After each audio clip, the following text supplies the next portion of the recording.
Setelah melalui tahapan verifikasi dan pendaftaran parpol di KPUD Pali, akhirnya semua parpol yang mendaftar di KPU Pali sebanyak 16 parpol dinyatakan lolos verifikasi oleh KPUD Pali.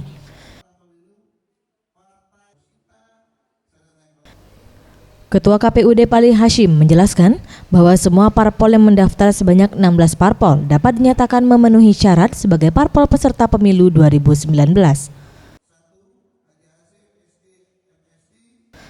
Untuk hasil verifikasi akan diserahkan ke KPU Provinsi untuk dilanjutkan ke KPU Pusat dan berharap semua parpol dapat secara resmi menjadi peserta pemilu 2019 yang ditetapkan KPU Pusat RI.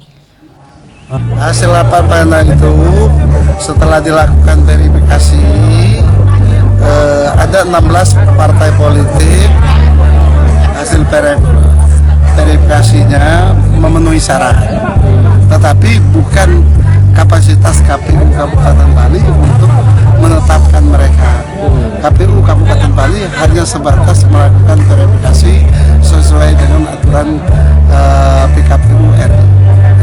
Kita berdoa semoga seluruh partai politik yang sudah diverifikasi itu nanti semuanya menjadi peserta pemilu di tahun 2019. Hashim juga menambahkan untuk kelolosan verifikasi partai berjalan murni dengan menilai tahapan administrasi dan keanggotaan partai.